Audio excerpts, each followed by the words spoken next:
Welcome to Faces and Aces Las Vegas, a podcast where we share great Vegas stories and talk to the people who make Vegas a fantastic place to visit. My name is Chris. This episode, we have part two of my conversation with author Frank Scoblete, where we talk a little bit about betting strategy for blackjack, and he shares a couple of fantastic stories. But before we get into that, we delayed this episode for a couple of days because I wanted to include some of the highlights and lowlights of my recent Vegas trip. So let's jump right in and start at the very beginning with the online check-in process. The morning of the day that we were set to arrive in Vegas, I received an email from Caesars Entertainment saying that I could do an online check-in. So I opened the email and I clicked on the link, and that sent me to the website where I could go ahead and check into my hotel room, which meant I didn't have to go stand in line when I got to the hotel. The process was simple and easy. It took maybe about 30 seconds. When we got to the hotel, there are kiosks where you walk up to the kiosk and touch screens. You put your driver's license into the machine. It scans one side. You turn it over. It scans the other side. You pay for your room with a credit card, and you're checked into your room in about, say, 2 or 3 minutes. The machine spits out a couple of room keys along with directions to your room, and it's really easy, simple. I hope in the future all casinos adopt this policy. So here are some of the highlights and lowlights of the online check-in process. Highlight, it's fast, it's easy, and you save a lot of time. Some of the lowlights. If you've never stayed at that casino before, it can be a challenge to find your room. The directions were not very clear, and if you don't know which bank of elevators you're supposed to go to your room, you might wander around the casino with an armful of luggage. So it really helps when you get the printout. If you don't know where your room is immediately, don't go looking for it. Stop, ask an employee of the hotel, and they'll be happy to guide you in the right direction so you're not wandering around aimlessly. Once you get to the elevators, finding your room can be a little bit tricky too. For example, on the directions it said we were in room 20204. So when we went into the elevators, we assumed we were staying on the 20th floor. We went there, got off the elevator, looked for our room, and didn't find the room number, and wandered around the hallways of the 20th floor, not able to find our room, because it turns out we were staying on the second floor. So that is another thing that you might want to clarify before you go hunting down your room. Again, ask an employee. They'll be happy to tell you what floor you're staying on. Now, according to the Las Vegas Review-Journal and some of the tweets that I've seen from Mark Meltzer, 3 casinos on the Strip have online check-in: the Link, Flamingo, and Caesars Palace. I read that it's currently in the pilot stage, and if it goes well, Caesars Entertainment will expand the kiosks to all of their properties. So here's hoping, because it's a great way to check into your room, saves you a lot of time. I'm a big fan. And also, just so you know, Mark is the purveyor of edgevegas.com. He has a very active Twitter account where he's frequently sending out great pictures of Vegas and information about Vegas. If you're a Vegas fan and you want Vegas information, I highly recommend you follow him. You can find him on Twitter at MeltzVegas, MELTZ Vegas. So the hotel that we stayed at was the Link. This is my second time staying at the Link. The Link is located pretty much center strip across the street from Caesars Palace, next door to the Link Promenade and the Flamingo and Harrah's. It's a great location. Here are some of the highlights and lowlights of staying at the Link. One of the highlights is it is a monorail stop. So if you're staying there, you have access to that side of the street via monorail, and the stops go to the SLS, the Westgate, the Convention Center, Bally's, and MGM. If you would like to travel up and down the Strip via monorail, this is a great place to stay. The monorail runs from 7 a.m. to 3 a.m. most days. I think it said 2 a.m. on Mondays. One ride will cost you $5, a one-day pass will cost you $12, and a two-day pass costs you $22. Another highlight of staying at the Link is that it's attached to the promenade, where there is a Starbucks open 24/7. For me, I like to go to Starbucks in the morning to get a little bit of work done, just a little quiet spot away from all the madness. It's the perfect spot to get away from it all and, in a place that you're familiar with. It's Starbucks. Another highlight is that the rooms have recently been refurbished. So the rooms are nice. I wouldn't say they're spectacular, but they're good. They're good rooms at a good price.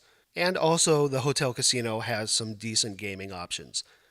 Some of the lowlights from staying at the Link. The Link is attached to O'Shea's, which has a fraternity atmosphere, and I'm coining the phrase fratmosphere.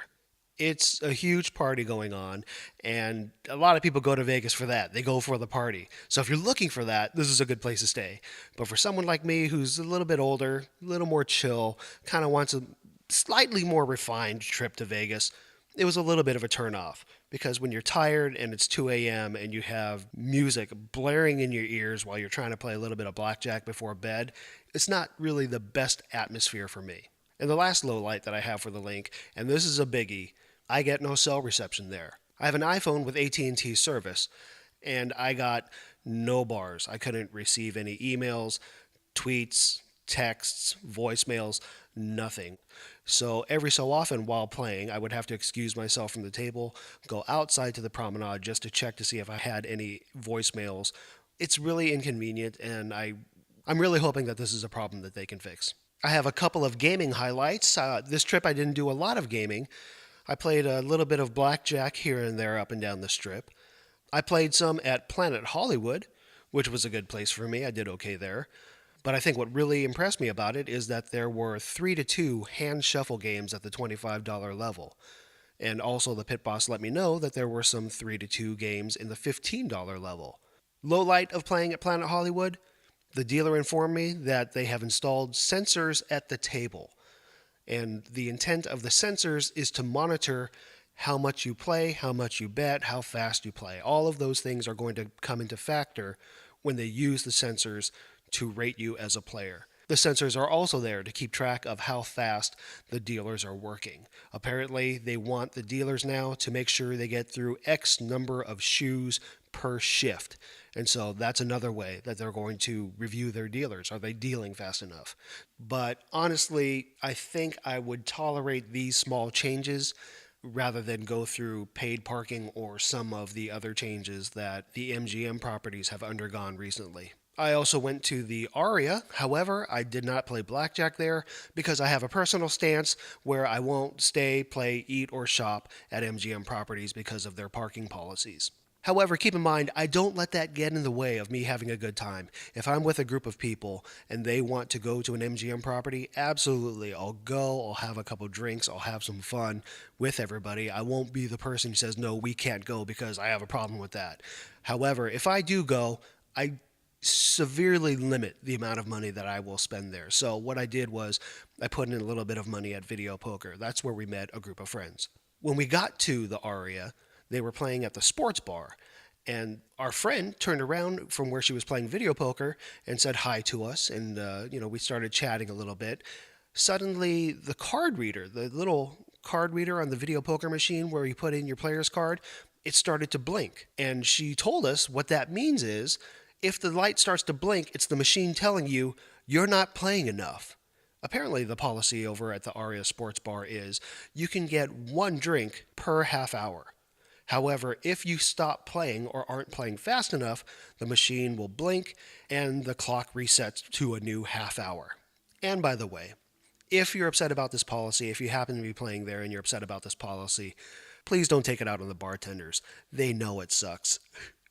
It's not their fault. They're just carrying out the orders. If you want to register your displeasure, if you stay there and you get the customer survey at the end of your stay, let them know there. They need to know that these policies need to change. All right, so let's jump into some of the food highlights and lowlights. One place that we ate was Giada's, located in the Cromwell. Highlights of Giada's: the food is good. It doesn't knock your socks off, but the food is good. It tastes fresh. The view of the strip is good, and the service was good too. Overall, it's a fun dining experience, and I would suggest it for special occasions. Lowlights of Giada's: it's overpriced. For what you get, it costs way too much. If they were to drop the price maybe by about, say, 30%, I think it would be worth going back, but as it stands now, I don't think we'll be going back to Giada's. Another place that we ate at was China Poblano at the Cosmopolitan. It's a Jose Andres restaurant, and it's fantastic. We were in a hurry. We just needed to grab a bite and get out, so we ordered a couple of tacos each. Tacos were about $6. We tried the refried bean taco, the pork taco, and the beef barbecue taco. All of them excellent, superb. I highly recommend this. We found a new little place that we're going to go back to frequently. We also tried Carson Kitchen, located in downtown Las Vegas. Great place. I would recommend that one. We hit the Donut Bar, Las Vegas. It's good, honestly. I think Krispy Kreme still might have a little bit of an edge on them, but if you want the experience, go check them out. And we also hit the Container Park where we ate at Shafini's, bought some Jinju chocolates. Both of those are favorites of mine. In terms of transportation, we had our car with us in Vegas, and our friends had a car, and so we got around mostly that way. However, there were a couple of occasions where we ended up taking an Uber. The highlights of taking an Uber in Vegas is with the Uber app, you can see which cars are nearby. So you know if it's going to be a while for an Uber to pick you up. Also, the Uber app will tell you how much the estimated fare is going to be beforehand. Some of the lowlights of taking an Uber is using it during surge pricing. On the app, it said that the fare to go from the Link to Aria was about $11 to $14. Well, at the end of the trip, the actual price we were charged was $18, and we were confused. So we looked it up and we found out that there's surge pricing, which means during times of heavy traffic and heavy demand, the price of Uber can go up to as high as 2.2 times the regular price. So if you are going to take Uber, try to figure out if it's surge pricing time. Another lowlight of using Uber, at the Link, the Uber pickup was kind of in the back of the hotel in this weird alley. Not a lot of people were there, so it felt a little bit uncomfortable and maybe slightly unsafe. It would be nice if the Uber and Lyft pickups were somewhere that were slightly more populated. And as a side note to the Uber experience, we weren't exactly sure if we were supposed to tip the Uber driver or not because there's no exchange of cash. According to the Uber website, it says that tipping is not necessary. However, if you offer a tip, the driver will take it. So the way that I read that is that tipping is completely up to you if you want to tip your Uber driver. A couple of other highlights from the trip. I met up with Adam from the Vegas Fanboy podcast and Scott from the Vital Vegas podcast. I met Adam once before. He's the guy who introduced me to downtown Las Vegas and who helped me get this podcast going with a lot of great advice and suggestions. So it was good to see Adam again. And Scott, who I met briefly before at Vegas Vacation 3, this time I actually got to hang out with him. And he's a really good guy, super nice guy. Thanks, buddy, for picking up the tab over at Pizza Rock. I also have a few other bills that I'd like taken care of, like my hotel bill, and I also have a phone bill and a cable bill. So, you know what? I'll just be in touch, man, and I'll send those bills your way. But thank you, Scott. Had a good time hanging out with both of you guys, and both of them have great Vegas podcasts and blogs. So if you'd like to check out Adam's podcast and blog, you can find them over at vegasfanboy.com, and Scott's podcast and blog you could find over at vitalvegas.com. The final highlight that I'd like to share is something that happened while we were hanging out. Scott suggested that we head over to the D Hotel and Casino, and he would introduce us to the owner, Derek Stevens, if he was hanging out. So we went there and we met Derek, and I took great care not to shake his hand, but I gave him a fist bump, because if you heard Scott's interview with him on episode 3 of his podcast, sometimes Derek has to soak his hand in an ice bucket at the end of the evening from going around shaking so many people's hands. So I took great care to just give him a nice little gentle fist bump, told him it was nice to meet him. So while Derek was talking to Scott, he pointed out that former heavyweight champ Leon Spinks is sitting at the bar. So I made my way over, said to him it's an honor to meet him, and he gave me a fist bump. And what made the encounter such a thrill is that it harkens back to classic Vegas when the casinos would pay retired athletes to greet people as they came in. So it was kind of a thrill to experience something like that and to meet a boxing legend. He's one of 5 people who defeated Muhammad Ali. So it was really cool to meet him. So this is definitely going to be a top 10 Vegas experience for me. And that's pretty much it. I tweeted out a whole bunch of pictures. I'll be posting a few more pictures to my Instagram. So if you want to see some of the food and some of the places we went in Vegas, you can go check those out. You can find them at Faces and Aces LV on Twitter and Instagram. And that's what happened in Vegas. All right, so let's pick up our interview with Frank Scoblete. This is part 2 of the conversation we were having. It picks up exactly where it left off, so if you need to familiarize yourself or refresh yourself, head back over to episode 24, listen to the tail end of that, and we continue our conversation with author Frank Scoblete.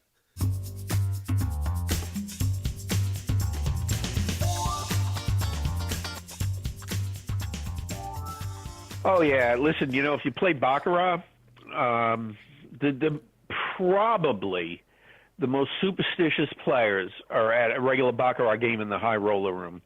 A lot of Asian players, and they're incredibly superstitious. Yeah. In fact, if you take a look at a big Bach table in a high roller room, there won't be a seat number 4. There's no 4 on the table because 4 in Chinese sounds like death. And they will not play at tables where there's a number 4 because they feel that will be bad luck. Is it? No, of course not. It's just some stupid little symbol on a table.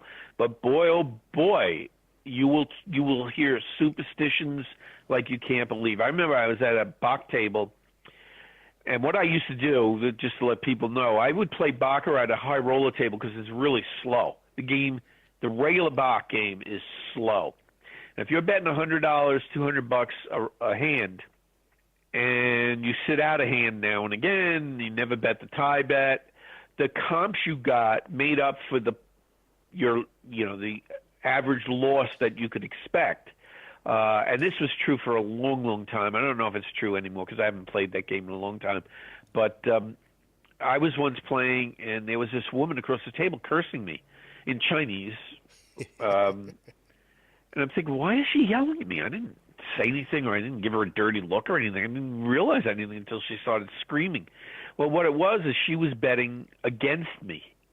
So if I put up a player bet, she'd put up a bank bet. And I happened to hit a good streak. Strictly luck. Nothing to do with any kind of skill. It's like flipping a coin. But the cards were falling my way, basically. She went bananas. She was going crazy, yelling at me. She wanted me to leave the table because she would bet against somebody in that seat or the seat next to it. Yeah. She was insane. But you will find the superstitions at the big Bach tables to be overwhelming. Yeah. Hey, let's talk a little bit of betting at the blackjack table. Now, is surrender ever a good option? Yes. Oh, absolutely. I don't know if any casinos even have it anymore, but surrender really will save you money on certain hands. 16 against the dealer's 10, 15 against the dealer's 10, that type of thing.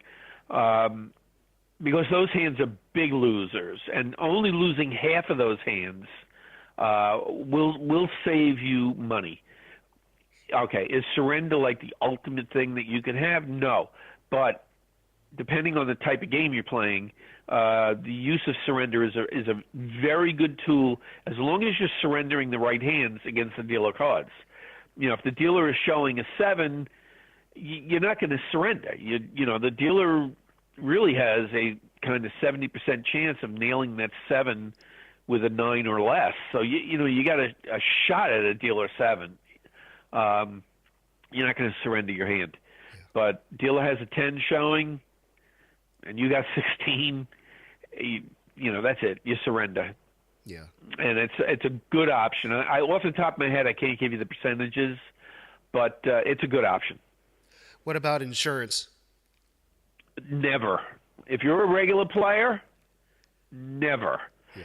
The house edge will go from 0.5% on the normal blackjack game for a guy using basic strategy to 7% if you're using insurance. That's how high an edge the house has on you if you take insurance. Wow. Don't do it. You're giving up a lot. Don't take it. Now, that's not true for a card counter. There are times when the count favors the player to such a level where the dealer showing an ace, got a very good chance of having that blackjack. You have a blackjack, you take insurance. Yeah.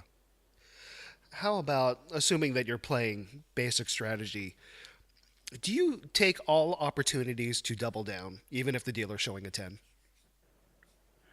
Yes, as long as it's the right opportunity. Like if, for example, you have an 11, and this would probably hold for just about every blackjack game, at least the ones I know, you're going to double down. You are going to double down. That moment favors you in either of two ways. You will lose less, which you want to do. For example, when you split eights, It's not a good hand. Splitting eights is horrible, but it's more horrible hitting a 16 or standing on that 16. I mean, we're talking about a dealer having, a high card. But splitting will lose you less money. So you want to lose less money. So you split. Now you're putting out more money to lose less money.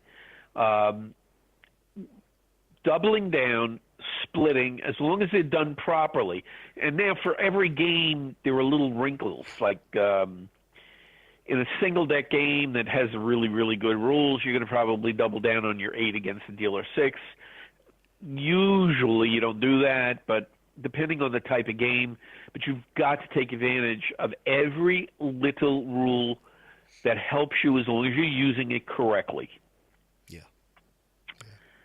It's a tough game, actually. Blackjack, I really wish I could say that I'm at the top of my blackjack game now, but I'm not, because I'm recognized, I'm well known now, and it's very hard for me to sit at a blackjack table with, even in, like, for example, Atlantic City, where they're not allowed to bar you.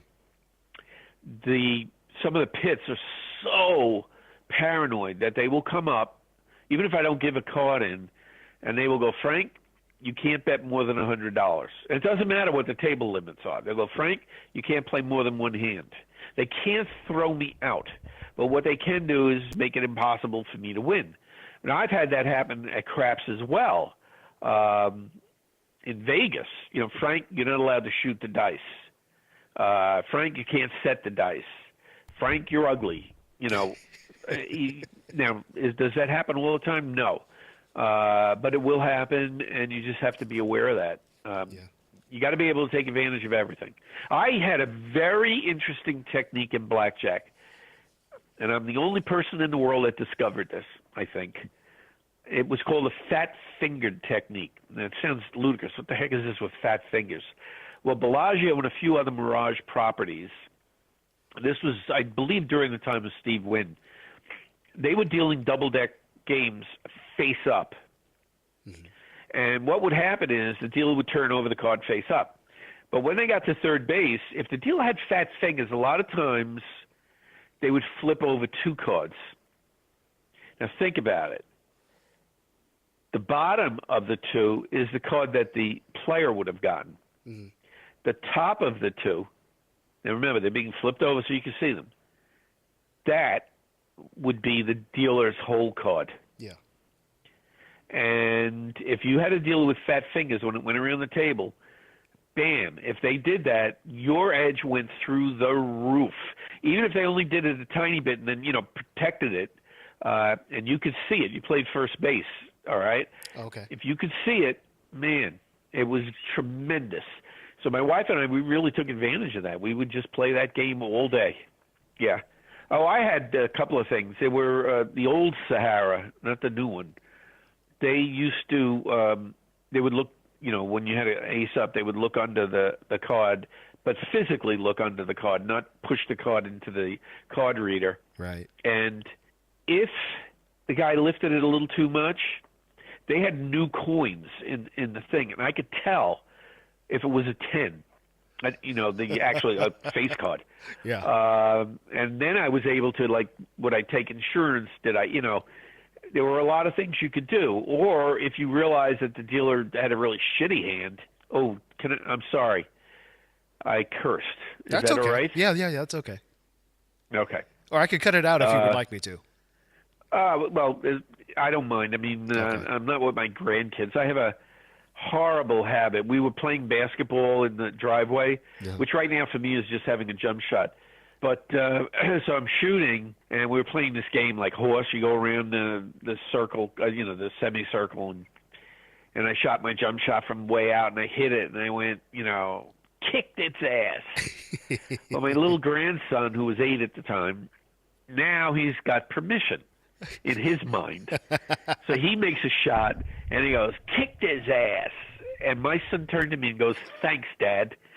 So I got to be careful. Yeah. But anyway, it's not illegal, by the way. And here's another thing. I wrote a television show called What Would You Do If for, it was a travel channel.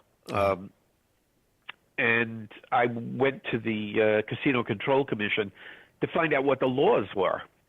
For example, if you find a chip on the carpet and you take it, and that belongs to the casino, you have to give that in.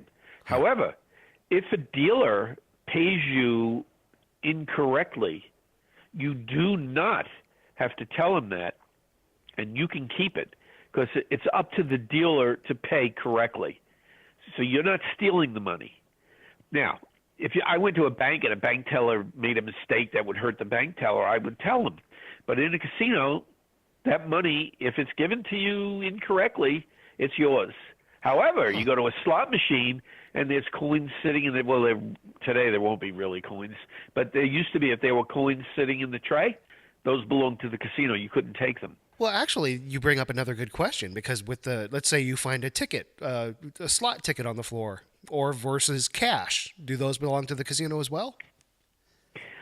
Well, cash, really, you have a moral obligation to hand that in. Yeah. However, I'm not sure what the law says about the cash. A slot ticket, though, belongs to the casino or the person that won it. Yeah. I'm just intrigued by the law of, basically, I mean, you're talking to a guy who's so honest, I will tell a dealer if they overpay me. Yeah, I once lost a $1,000 chip, and I don't know where the heck it was. It was very sad, crawling around under a blackjack table looking for a $1,000 chip. But now, a person finds a chip on the floor, they grab it, and that's it. It's theirs in their mind. But the law says you have to give that into the casino. And here's the other thing too. Like, people think like there are these very advanced rules. If you go to a casino control commission, like in New Jersey, basically everything is covered. But in Vegas, a casino will say you have to throw the dice this way or that way, or faster or higher or lower, or there are no rules written down about that. That's the casino's formula. Now, a lot of times it's just the box person's formula or the floor person's formula. There are no written rules about it. Yeah. So it's just tradition. I guess we're all in Fiddler on the Roof. Let me ask you about a little bit about winning. You touched on it a little bit before, where you had said if you're up, put your, what you started with in your pocket, just play with casino winnings. Do you have a formula for when you think you've reached the top? Is there a time to cash out? If I'm playing a game where I have the edge, I don't worry about whether, I don't want to be down, but I don't use being up or down as the criteria. I use, am I tired? If I'm playing blackjack, did I just screw up the count there? As soon as I think that thought, I'm ready to quit. Okay. I quit. I could be way ahead. I could be way behind. I could be up a little, down a little. I could be waiting for my drink from the waitress. But if I'm thinking in my head, hey, I think I made a mistake there, let me out of here. In craps, if I'm shooting and controlling the dice and I realize, I'm a little tired now. I'm not concentrating. It's, I'm done. Yeah. For a regular gambler, though, if you're playing up against an edge and you don't really have an advantage over the house, you got to be careful, because tendency is going to be, most gamblers drink a little. The tendency is going to be, I want to play more, I want to play more money, I want to play faster. And you have to fight that.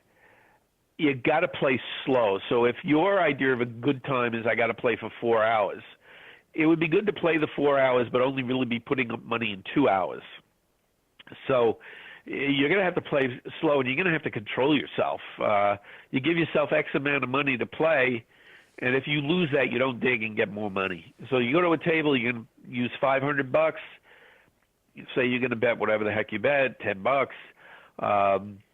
You lose that $500, you're finished. It doesn't matter if you lose it in an hour or 4 hours, you're done. Now, in your mind, you may think, well, if I'm ahead in 2 hours, I'm quitting. Well, that's fine. If you're ahead in 2 hours and you want to quit, quit. But that's where your emotions come in. I think the casino wins more money from players. Now, I have no idea if what I'm about to say is true, but I think they win more money from players when the players are tired. I think the players bet more. I think the players play faster. And I think that's like where the casino is a shark coming in on you. Yeah. And by the way, I know why killer whales invariably can defeat great whites. Now, would you like to know this little piece of information? Absolutely. Okay. And you can think of the killer whale as the casino. Yeah, great white sharks are huge. Killer whales are huge as well. Killer whales are actually dolphins. The great white, if turned upside down in the water, goes into a trance. It just stops. Literally is frozen. The killer whales come and swim to the shark upside down. The killer whale's upside down. Bite the shark, boom, flip it. Shark goes into a trance, and the killer whale eats it. Isn't that amazing? That's fascinating. That's the difference between a mammal, who's relatively new on the planet, against the shark that's one of the oldest creatures on Earth. Because I have seen the videos of swimmers turning sharks upside down. And I'm fascinated by nature. Yeah. I'll give you another example. This one killer whale killed a shark. There's this island off San Francisco. Uh-huh. I think it's about 26 miles away. The great whites are there a lot. They surround the isle. Yeah. And one killer whale comes to that area, kills one of the sharks, and all of a sudden all the other sharks leave, even the ones on the other side of the island who couldn't possibly see this. But when a great white is dying, it lets out a certain kind of sound that alerts all the other sharks and get the heck out of here, and they leave. Huh. I know. That's nature. But, think of the killer whale as the casino and the player is a great white. There comes a time when the great white has to leave the table. And yeah. That time you have to do it. Yeah. And I think ultimately it depends. You put a time limit on it, playing tired. I had a dealer once tell me, look at it this way. If you're investing money and say you're putting it in the stock market, savings account, whatever, you're getting percentages, say 2%, 5%, maybe you're making 10%. Set your casino when you're gambling to about 20% of a win, which is more than you'll get in the stock market or the bank, and 20% of what you came in with is fairly easy to hit. And so that was the advice that he gave me. Does that sound reasonable, or does that just sound boring?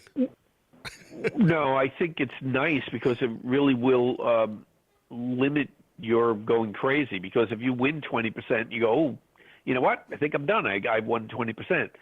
That can put the reins on you. So I worry about players literally going nuts, just doing stupid stuff. So if that dealer says, hey, you get a 20% return, you got a really good return. Why not think of that in terms of the stock market? And all of a sudden on this money, you got 20%. Yeah. Call it a day. And I don't think that's bad advice at all. It reins you in. It controls you. Yeah. For me these days, if I could get the trip paid for, then I will slow the gambling down to just, casual gambling. But I will play the tables until I hit, I've got this trip paid for, I'm good. Well, you know what? And two, I am aware of the fact that people enjoy gambling. It is fun. Yeah. If you're in control of yourself, you play good, strategies, the proper strategies at a game, it's fun. As long, and you give yourself X amount of money and you have your ideas of how you want to do certain things. And, hey, that's great. Yeah. It's only if you lose.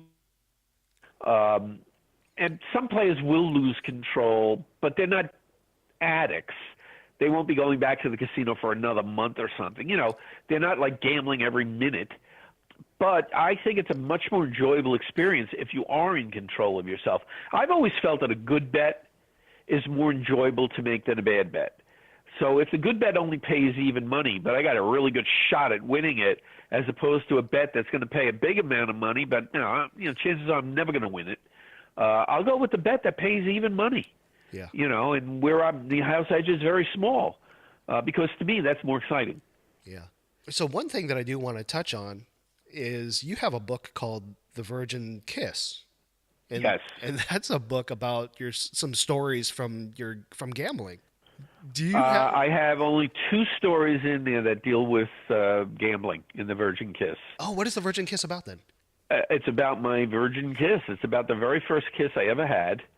And there's a whole bunch of other stories, but it was I'll tell you the story quickly if you don't mind. Please do, yeah. Yeah, remember, I turned 69 today. At the age of 69, you're able to tell the same stories over and over. I was madly in love with a girl named Mary, and in the book I call her Mary Sasala.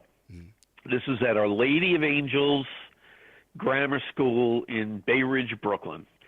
I was in love with her from first grade on. I was madly in love with her, and I finally asked her out. This was like, I don't know, 8th grade probably. And I asked her out on a date. And at that particular time, the movie that everybody was going to see was West Side Story.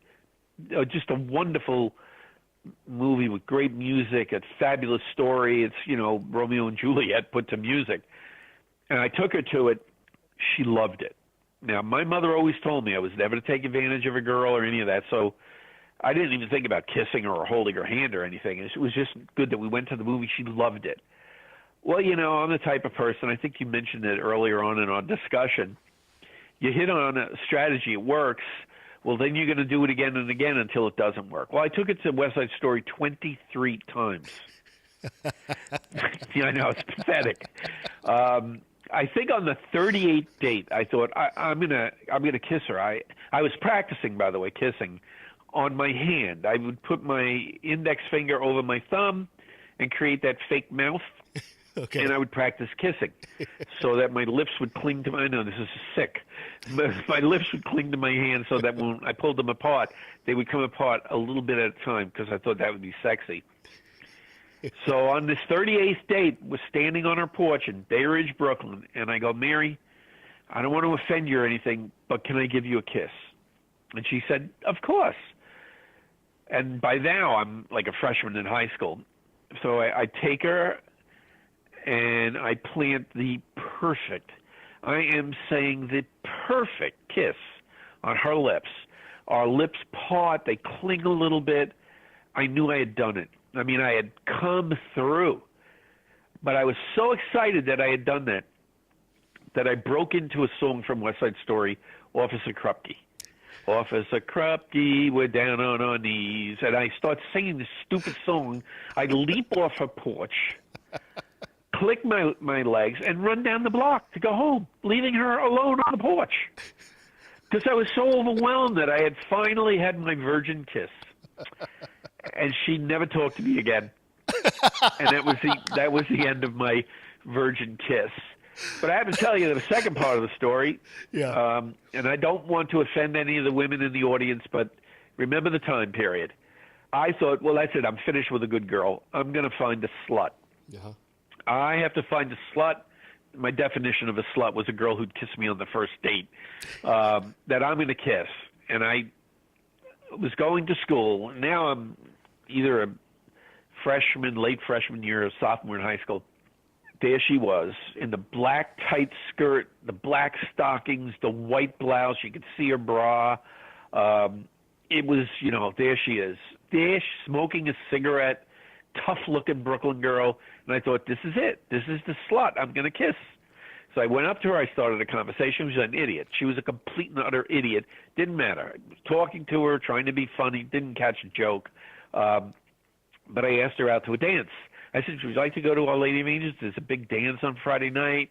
And she goes, yeah, but I don't like the nuns because they don't let me grind. And grinding was you dance really close. Yeah. And I said, oh, don't worry about it. We'll be able to have a good time. So I take it to the dance, and this one nun, I don't want to give her a real name because I don't think she's alive. There should be like 100. But she would come by. You had to be at least 6 inches away from each other. She had a ruler. You couldn't have your bodies touch, but she would touch until the nun came over. Uh-huh. I walk her home to her apartment, well, parents' apartment. We go up the elevator, and I know I am getting the kiss because she's holding my hand, snuggling, and I'm thinking to myself, there's nothing like a slut. It's wonderful. She had a mouth full of braces, so we go to her door. Her breath didn't smell too good because she smoked. It was, but what did I care? I just wanted to get that kiss. I was standing at the door. I give her a big kiss, like a Clark Gable, Gone with the Wind type kiss. My lips get stuck to her braces, the top part of my lip. I'm stuck because these are the old-time braces. and blood starts to pour down my face. All of a sudden, we hear her parents coming to the door. My parent, well, actually, she said it this way: "My parents are coming to the door." And I thought, oh my God, the parents are going to catch me here stuck to their daughter, bleeding like crazy. I ripped my head away, and I'm telling you, the blood was spurting. And I ran to the elevator, and she's screaming, "You cut my lip!" Because as I pulled away, I must have hit her with my tooth or something. And that was my second kiss. So basically, that's a big section of the book. I know, it's sad, isn't it? Those are fantastic stories. I wish these stories were false, though, because a lot of people say, well, I read this, and how could that be true? It is true. Yeah. And the people who are in the stories that I write about, they'll go, wow, you got the dialogue exactly right, you got the whole scene right.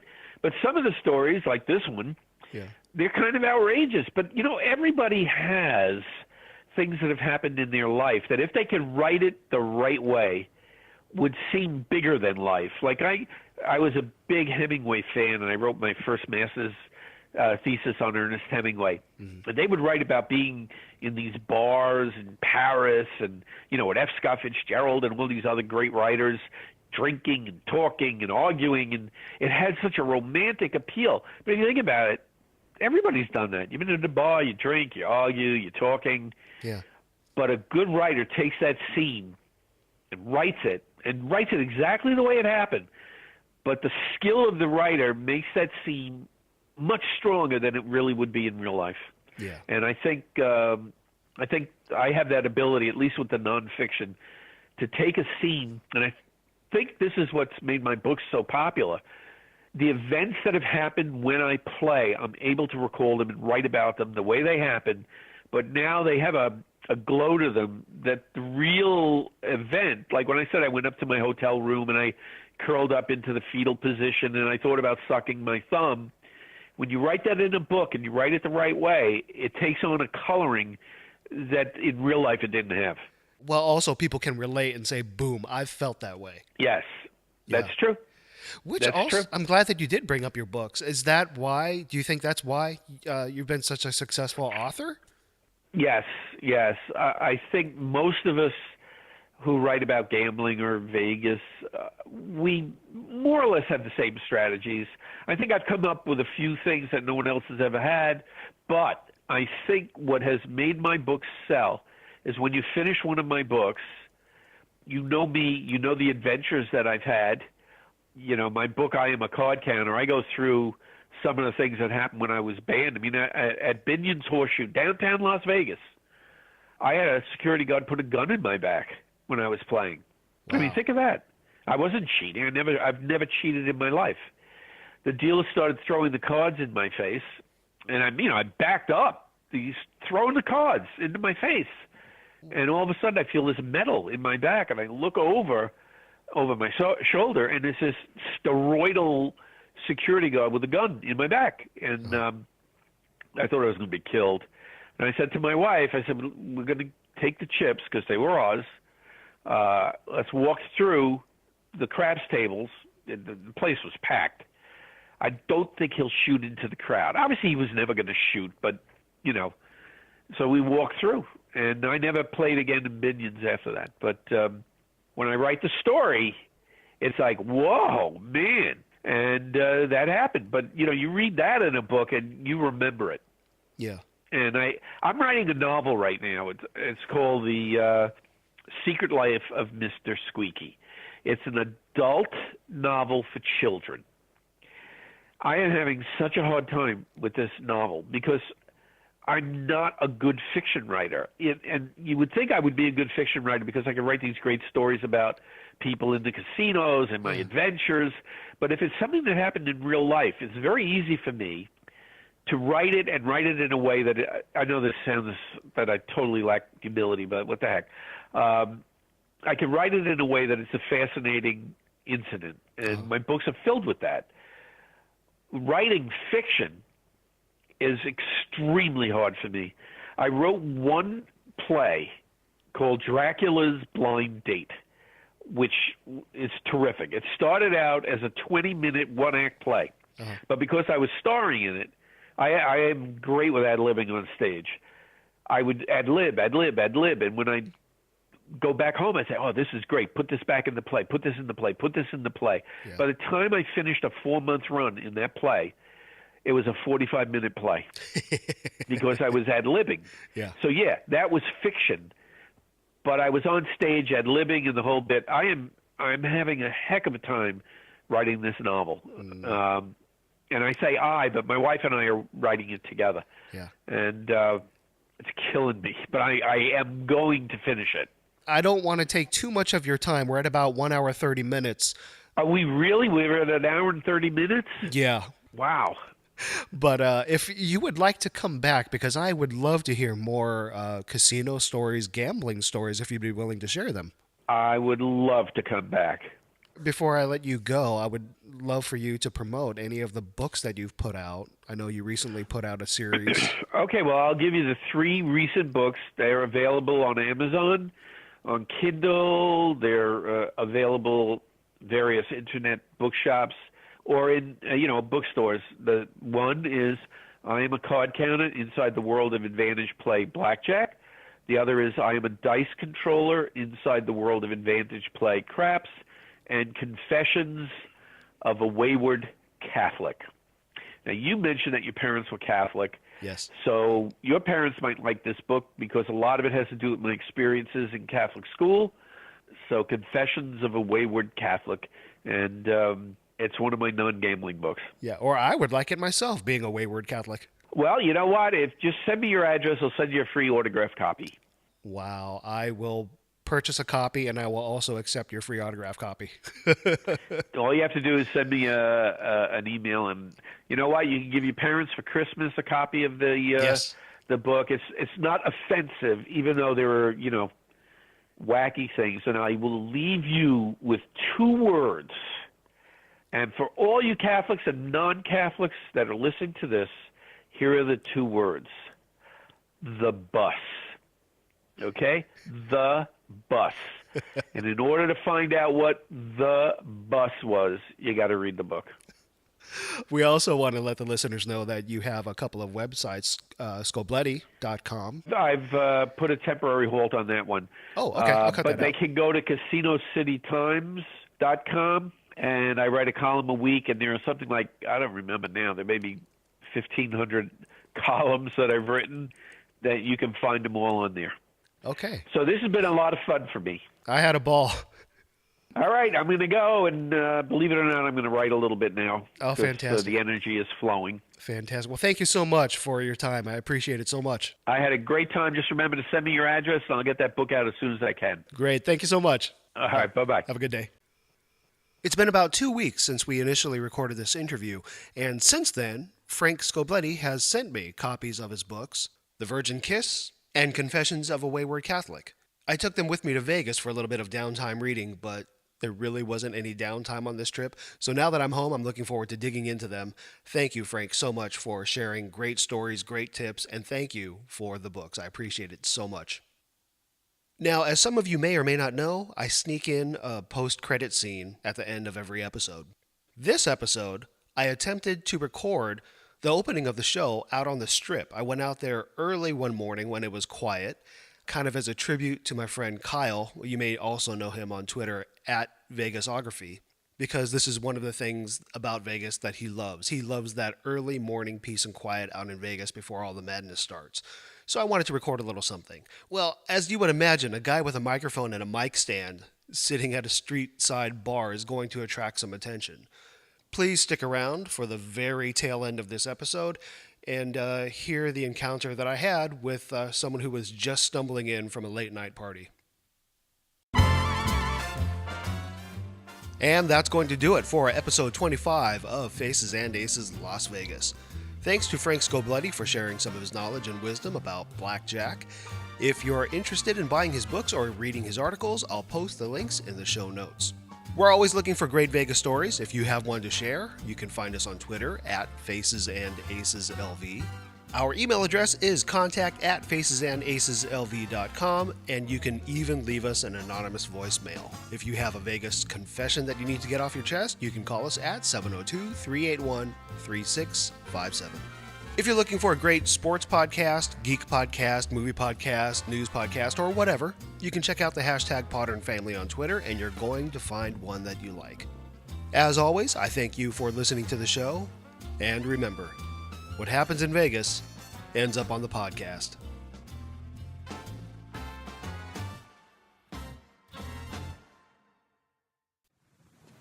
You're still here. It's over. Go home. I'm in Vegas right now. I'm relaxing just out at Margaritaville right on the Strip, and I thought I'd do a little bit of an experiment because this is something that I've always wanted to do, record an episode on the Strip. Another thing that I noticed is my first trip out to Vegas since they started charging for parking at MGM Resorts. How you doing, man? No, I'm recording a podcast. No karaoke today. Well, you got a song in you? You want to sing a little bit? All right, what do you got? Is it okay if I release this? It's okay. Okay. Is whoever's listening ready? When the world is on your shoulder, you gotta straighten up your act and boogie down. 'Cause we're the party people night and day. Living crazy, that's the only way. So tonight, gonna leave another fire upon the shelf and just enjoy yourself. Ooh. And the melodies and the music get to you. Life ain't so bad at all if you leave it off the wall. That was fantastic. I appreciate it. Thank you. Have a good one, man. Go.